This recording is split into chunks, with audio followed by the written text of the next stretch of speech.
రాకాలోకంకి స్వాగతం. ఈ కంటెంట్ మీకు నచ్చినట్టయితే లైక్ చేయండి, మీ బంధుమిత్రులకి షేర్ చేయండి. ఇప్పటివరకు సబ్స్క్రైబ్ చేసుకోకపోతే సబ్స్క్రైబ్ బటన్ని ఒకసారి నొక్కటం ద్వారా సబ్స్క్రైబ్ చేసుకోవచ్చు. అదేవిధంగా పక్కనే ఉన్న బెల్ ఐకాన్ని కూడా నొక్కినట్టయితే మీకు కొత్త వీడియో పెట్టగానే రాకాలోకంలో మీకు నోటిఫికేషన్ ద్వారా తెలియజేయటం జరుగుతుంది. మీరు అప్ టు డేట్గా ఉండొచ్చు. మిత్రులారా, ప్రధానమంత్రి నరేంద్ర మోదీ విజయ రహస్యం ఏమిటి? కాంగ్రెస్ పార్టీ ఈ విజయ రహస్యం ఏమిటో ఇప్పటి వరకు కనుక్కోలేకపోయింది. నరేంద్ర మోదీ యొక్క సక్సెస్ ఫార్ములా ఏమిటి? దేనివల్ల నరేంద్ర మోదీ ఈ దేశంలో ఉన్నటువంటి అట్టడుగు వర్గం దగ్గర నుంచి, గిరిజన ప్రాంతాల దగ్గర నుంచి, దళిత వాడల దగ్గర నుంచి, గ్రామాలు, పట్టణాలు, ఉత్తరము, దక్షిణము, తూర్పు, పడమర అన్ని చోట్ల ప్రజలు మోదీ మోదీ అనేలాగా చేసుకుంటున్నారు.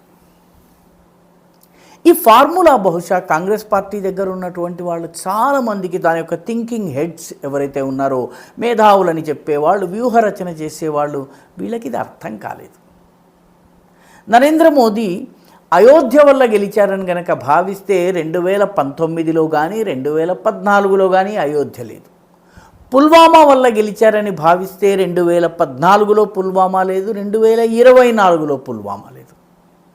నరేంద్ర మోదీ కశ్మీర్ ఆర్టికల్ 370 గురించి మాట్లాడుతున్నారు. దానివల్ల దాన్ని తొలగించారు కాబట్టి ఈ దేశంలో ఓట్లు పడతాయని గనక భావిస్తే 2014లో లేదు, 2024లో ఆర్టికల్ 370 అసలు ఒక ఇష్యూయే కాదు. కాబట్టి నరేంద్ర మోదీ సక్సెస్ ఫార్ములా ఏమిటి? సర్వసాధారణ ప్రజానీకం మోదీ మోదీ మోదీ మోదీ అనడానికి కారణమేంటి? హిందూ సెంటిమెంట్ని రైజ్ చేస్తున్నారు, హిందూ ఓట్ బ్యాంక్ని క్రియేట్ చేస్తున్నారు, పట్టణాల్లో ఉన్న వాళ్ళందరినీ దగ్గర చేరువ చేసుకునేటటువంటి పని చేస్తున్నారు. ఆయన అమెరికా లేకపోతే విదేశాలతో దృఢంగా వ్యవహరిస్తున్నారు కాబట్టి దృఢమైనటువంటి విదేశ వ్యవహారాల వల్ల నెగ్గుతున్నారు. ఇవేవి వాస్తవాలు కావు. వాస్తవంగా నరేంద్ర మోదీ యొక్క విజయం యొక్క ఫార్ములా కేవలము 2 పాయింట్ల మీద ఆధారపడింది. మొట్టమొదటి పాయింట్, ఆయన ప్రజలకు అందవలసినటువంటి లాభాలను, ఆర్థిక లాభాలు కావచ్చును, రకరకాల స్కీముల వల్ల అందేటటువంటి డబ్బు కావచ్చును, నేరుగా వారి ఖాతాలలో పడేలా చేస్తున్నారు. భారతదేశంలో ఇది ఒక పెద్ద విప్లవం. చాలామందికి ఇది అర్థం కాదు. చాలామంది అయోధ్య, కశ్మీరు, ఆర్టికల్ 370 ఈ రకంగా ఆలోచిస్తుంటారు. నరేంద్ర మోదీ ఈ దేశంలో మొట్టమొదటిసారి రూపాయి కనుక ఒక పేదవాడికి ఉద్దేశిస్తే ఆ రూపాయి పేదవాడికి చేరేలాగా చేసినటువంటి ప్రధానమంత్రి. దీన్ని ఎవరు లెక్కలోకి తీసుకోరు. కాంగ్రెస్ పార్టీకి చెందినటువంటి అతి గొప్ప నాయకుల్లో ఒకరైనటువంటి రాజీవ్ గాంధీ ఒక ఇంటర్వ్యూలో స్వయంగా చెప్పారు, నేను ఢిల్లీ నుంచి రూపాయి పంపిస్తే అది నెమ్మదిగా వచ్చి పేదవాడి చేతిలోకి చేరేటప్పటికి 85 పైసలు మధ్య దళారీలు తింటున్నారు. నాకు ఆ లాభార్థికి కేవలము, లబ్ధిదారుడికి కేవలం 15 పైసలు చేరుతోంది. అంటే 15% బెనిఫిట్ మాత్రమే అందుతోంది, 85% దారిలోనే దోపిడీకి గురవుతోంది. ఇది రాజీవ్ గాంధీ స్వయంగా చెప్పినటువంటి విషయం. మోదీ సమయంలో ఇది జరగటం లేదు. దీనికి కారణం ఏంటంటే డబ్బు వాళ్ళ ఖాతాలో పడుతుంది. Direct benefit transfer, DBT. ఈ DBT స్కీమ్ మోదీ స్కీమ్ కాదు. DBT స్కీమ్ వాస్తవానికి ఇది Congress party scheme. Congress party దీని గురించి ఆలోచించింది, దీని గురించి సమావేశాలు పెట్టింది, దీని గురించి చర్చించింది, అన్నీ చేసింది. DBTని అమలు చేయటం తప్ప అన్నీ చేసింది. నరేంద్ర మోదీ రాగానే ఈ DBTని అంటే డైరెక్ట్ బెనిఫిట్ ట్రాన్స్ఫర్ని అమలు చేయాలంటే ఉన్నటువంటి అతిపెద్ద సమస్య, ఈ దేశంలో ఉన్నటువంటి సగటు భారతీయుల్లో 21 కోట్ల ఇళ్లలో 21 కోట్ల కుటుంబాలు, అంటే కుటుంబానికి 4 కింద లెక్క వేసుకున్నట్టయితే 2 4 8 దాదాపు 80 కోట్ల మంది ప్రజలకు అసలు బ్యాంక్ అకౌంటే లేదన్నటువంటి విషయాన్ని ఆయన గుర్తించారు. కాబట్టి జనధన్ స్కీమ్ తీసుకొచ్చి జనధన్ ద్వారా ఈ 21 కోట్ల కుటుంబాలు ఏవైతే ఉన్నాయో వీటన్నిటిలో కనీసము కుటుంబానికి ఒకరు అకౌంట్ ఓపెన్ చేసేలా చేశారు. ఇప్పుడు 2024 లెక్కల ప్రకారం చూస్తే 100% జనధన్ అకౌంట్లు ఏర్పాటైనాయి.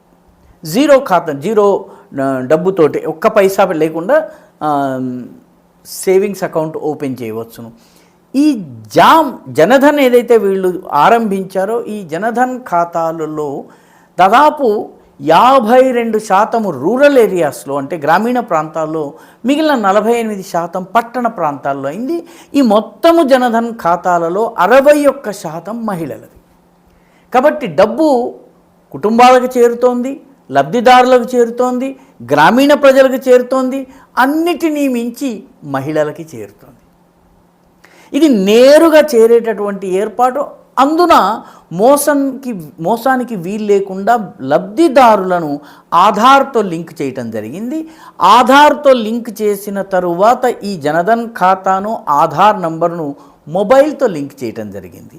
జనధన్ ఆధార్ మొబైల్ ఇది 2014, 2015, 2016 నాటికి జరిగిపోయింది.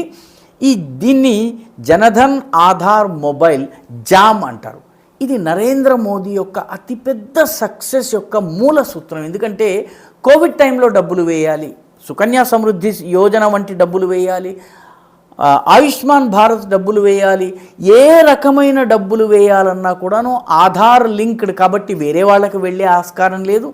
మొబైల్ లింక్ కాబట్టి లబ్ధిదారుడికి తెలిసి జరుగుతుంది. మూడవది, నేరుగా ఖాతాల్లోకి డబ్బు వెళ్తుంది కాబట్టి మధ్య దళారీల వ్యవస్థ దీని నుంచి లబ్ధి పొందకుండా ఆయన పూర్తిగా కట్టడి చేయగలిగారు. సో రాజీవ్ గాంధీ చెప్పినటువంటి 85 పైసలు దారిలోనే మాయమైపోయి కేవలం 15 పైసలు చేరేటటువంటి పరిస్థితి ఈరోజు లేదు. ఇది వాస్తవానికి మోదీ యొక్క సక్సెస్ యొక్క మొట్టమొదటి ఫార్ములా. దీనివల్లనే గ్రామ ప్రాంతాల్లో కావచ్చును, స్లమ్ ఏరియాస్లో కావచ్చును, వెనకబడ్డ ప్రాంతాల్లో కావచ్చును, కొండ ప్రాంతాల్లో కావచ్చును, ఈశాన్య భారతం వంటి ప్రాంతాలు, నీలగిరి ఇటువంటి ప్రాంతాల్లో కూడాను మోదీ మోదీ మోదీ అన్నటువంటి నినాదం వినిపిస్తోంది. జామ్, డైరెక్ట్ బెనిఫిట్ ట్రాన్స్ఫర్, ఇది మోదీ యొక్క మొదటి విజయ రహస్యం. ఆయన ఓట్ల శాతం పెరగడం వెనుక ఇది ఉంది. రెండవది, చాలామందికి అర్థం కానటువంటి విషయం ఏంటంటే ration, PDS, public distribution system, ప్రజలకు ప్రజా పంపిణీ వ్యవస్థ, నిత్యావసర వస్తువులను ప్రజలకు నేరుగా అందజేయటం. దీనిలో జరిగినంత పిల్ఫరేజ్, మోసము, దారి మళ్లింపు బహుశా ఏ వ్యవస్థలోనూ జరగలేదు. దీన్ని పూర్తిగా తొలగించాలని చెప్పి క్యాపిటలిస్టులు అన్నారు.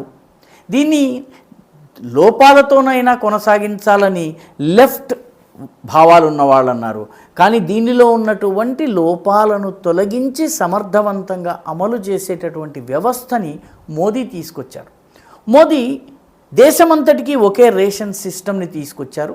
1 నేషన్ 1 రేషన్, దేశంలో ఎక్కడున్నా సరే రేషన్ తీసుకోవచ్చును. రేషన్ కార్డు ఉన్నటువంటి వ్యక్తి వేలిముద్ర వేస్తే తప్ప, అతని ఫింగర్ ప్రింట్ ఉంటే తప్ప అతనికి రేషన్ రాదు.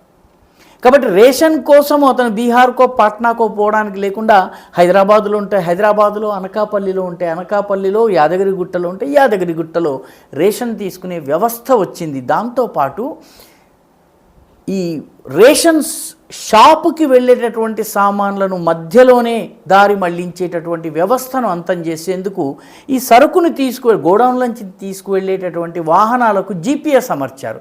ఎక్కడ ఆగుతోంది, ఎవరికి చేరుతోంది, ఎవరు దీన్ని పొందుతున్నారు, ఎక్కడ దీన్ని దారి మళ్లిస్తున్నారు, వేయి బ్రిడ్జ్ ద్వారా పంపిన చోట, చిట్ట చివర చేరిన చోట మళ్ళీ బరువు తూకం వేయటం, దీని ద్వారా దారి మళ్లింపును ఆపారు.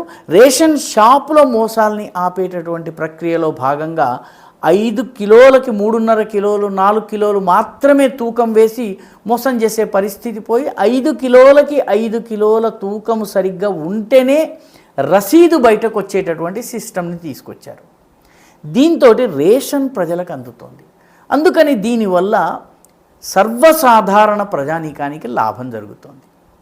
ఈ రెండిటి వల్ల మోదీకి బలం వస్తోంది, ప్రజల నుంచి మద్దతు వస్తుంది. ఇది మోదీ బియ్యము, ఇది నాకు చేరుతోంది, ఇందులో పిల్ఫరేజ్, దారి మళ్లింపుకి, మోసానికి, తప్పుడు తూకానికి ఆస్కారం లేదన్నటువంటి భావన కలుగుతోంది. కాబట్టి ప్రభుత్వం ఇస్తున్నది నేరుగా చేరినప్పుడు ప్రజలలో, ముఖ్యంగా అట్టడుగు వర్గాల్లో ఉన్నటువంటి లాభార్థులు, అంటే లబ్ధిదారులు ఎవరైతే ఉన్నారో వాళ్ళలో ఉన్నటువంటి సంతృప్తిని మోదీ ఓట్లుగా మలుచుకోగలుగుతున్నారు. ఈ రెండు విషయాలు అర్థం కావటం లేదు. అందుకనే ఒక సుప్రసిద్ధ జర్నలిస్టు మోదీ యొక్క విజయ రహస్యం గురించి చెబుతూ ఒక మాట అన్నారు. మోదీ 3 పాయింట్ల వల్ల గెలుస్తున్నారు. ఒకటి రామ్, ప్రజల్లో సాంస్కృతిక జాతీయవాదాన్ని మేల్కొల్పి రాముడు ఇటువంటి సనాతన ధర్మము వీటి పట్ల భక్తిని మేల్కొల్పుతున్నారు.